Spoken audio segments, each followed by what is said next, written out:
Selamat pagi Pak Nudu, perkenalkan saya Maria Ivana dengan NPM 1906102110. Di sini saya membuat video ini dengan tujuan sebagai persyaratan pendaftaran asisten dosen, proses biaya dan manufaktur. Nah, untuk materi yang akan saya jelaskan yang pertama yaitu mengenai bentuk benda kerja.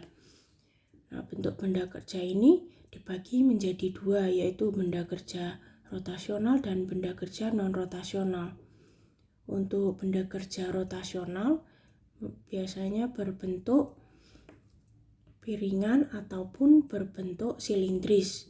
Nah, untuk benda kerja seperti ini memiliki ciri khusus, yaitu materialnya berkurang dengan cara benda kerja yang berputar dan alat pahat yang tidak berputar. Biasanya untuk membentuk benda kerja seperti ini menggunakan mesin bubut ataupun mesin drilling.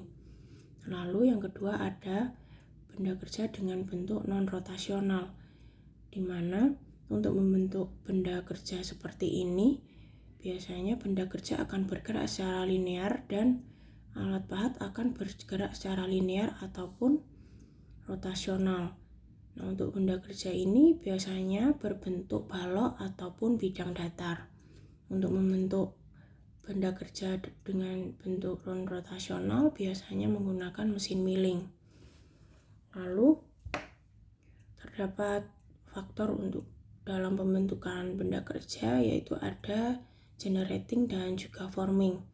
Untuk forming sendiri dalam pembentukan benda kerjanya ditentukan dari bentuk pisau yang dipasangkan pada mesin yang akan digunakan.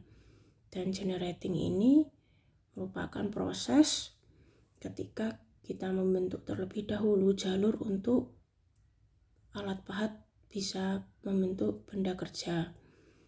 Nah, sebelum kita melakukan proses operasi, terlebih dahulu kita analisis untuk peta proses operasi atau biasa disebut PPO.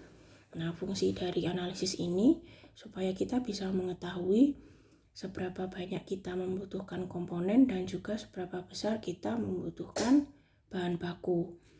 Lalu kita dapat analisis juga perkiraan untuk proses-proses apa saja yang akan dilakukan untuk membentuk komponen-komponen yang dibutuhkan. Lalu setelah itu kita dapat mengetahui juga urutan-urutan ketika kita akan merangkai komponen-komponen yang sudah diproses. Nah, setelah itu kita akan membahas mengenai logo-logo atau lambang yang ada pada PPO. Yang pertama ada lingkaran yang melambangkan proses operasi. Yang kedua ada kotak untuk melambangkan inspeksi ataupun pemeriksaan. Yang ketiga ada segitiga untuk melambangkan penyimpanan bahan. Dan juga yang keempat ada proses gabungan yang menggabungkan antara proses operasi dan juga inspeksi yang dilambangkan dengan gabungan kotak dan lingkaran. Nah, pada PPO ini nanti kita juga akan butuhkan waktu setup dan juga waktu operasi.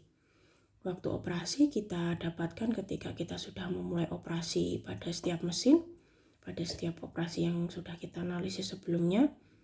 Dan waktu setup kita dapatkan ketika kita men-setting mesin yang akan kita gunakan. Lalu untuk persentase scrap kita akan dapatkan ketika kita sudah melakukan proses operasi dan sudah didapatkan ukuran ketika bahan masih mentah dan ukuran ketika bahan sudah menjadi komponen yang kita inginkan. Lalu sebelum kita melakukan proses operasi, penting kita mengetahui letak dari emergency stop yang ada di mesin yang akan kita gunakan. Sehingga kita ketika terjadi hal yang tidak diinginkan, kita dapat segera mematikan kerja dari mesin tersebut. Lalu kita juga perlu mempersiapkan APD seperti topi keselamatan atau helm keselamatan, sepatu yang tertutup, kemudian ada kacamata dan juga helm las ketika kita akan melakukan proses las. Nah, sekian penjelasan saya. Apabila ada kurang dan salah saya mohon maaf. Terima kasih atas perhatian Bapak. Selamat pagi.